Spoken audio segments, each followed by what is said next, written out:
السلام علیکم پیارے بچوں، آج کی جو کہانی ہے وہ ہے طاقتور کون؟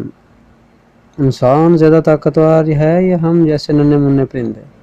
جنگل میں جشن کا سماں تھا، بی مکھی جانے محفل بنی بیٹھی تھی۔ ابھی کچھ ہی دیر پہلے کی تو بات ہے جب بی مکھی اپنی خوراک کی تلاش میں نکلنے والی تھی کہ چڑیا نے ان کا راستہ روک لیا۔ اے بی مکھی، ہر وقت کہاں اڑتی پھر رہی ہو؟ کبھی ہمارے پاس بھی بیٹھ جایا کرو۔ چڑیا بہن بیٹھ تو جاتی، پر کیا کروں، جلدی میں ہوں، مکھی نے دور کہیں دیکھتے ہوئے کہا۔ اے بی مکھی، ایسے بھی کیا جلدی سے، وہاں کیا ہے؟ یہاں نہیں، چڑیا نے جس سے پوچھا۔ وہاں سب کچھ ہے جو یہاں نہیں، بی مکھی نے شرارت سے کہا۔ اچھا، جبھی مچھر میاں تمہارے ساتھ صبح سویرے نکل جاتے ہیں؟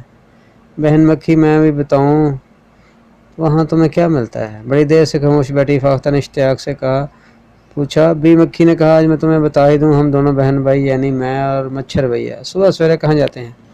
ہم انسانوں کی بستی میں نکل جاتے ہیں، جہاں بعض گرانوں میں گندگی کا ڈھیر لگا ہوتا ہے، ہر چیز کھلی پڑی رہتی ہے۔ میرا جو جی چاہتا ہے خوب مزے لے کر ڈٹ کر کھاتی ہوں، سب مجھے بگانے کی کوشش کرتے ہیں۔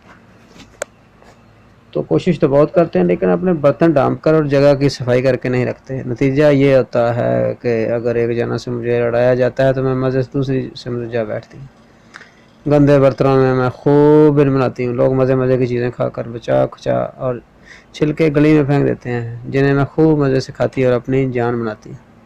آج کل آموں کا موسم ہے، بعض انسان ایسے احمق ہوتے ہیں کہ پھلوں کو گلا سڑا کر پھینک دیتے ہیں، جس کی وجہ سے خوب بو پھیلتی ہے۔ بچے تو بچے، بڑے بھی آدھا آم چوس کر پھینک دیتے ہیں اور میرے مزے ہو جاتے ہیں۔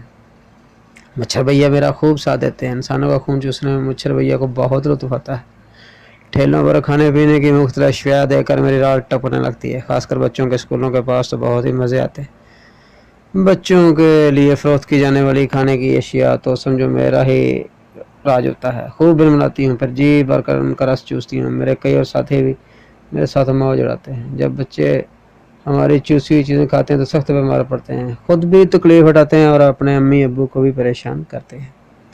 ڈاکٹر کا تو کیا کہنا، ذرا سی بات پر ٹیسٹ لکھ کر دے دیتے ہیں، فیس بھی ہماری باری وصول کرتے ہیں۔ ایک ذرا سے میرے رس چوسنے سے دیکھتے ہی دیکھتے ہزاروں روپے دواؤں پر اٹھ جاتے ہیں۔ گھر کا بجٹ الگ متاثر ہوتا ہے اور میں خوب ڈٹ سے دندناتی پھرتی ہوں۔ بی مکھی بڑے فخر سے انسانوں کی حماقت اور اپنی دانائی کی داستان سنا رہی تھی۔ تمام پرندے بڑی دلچسپی سے سن رہے تھے۔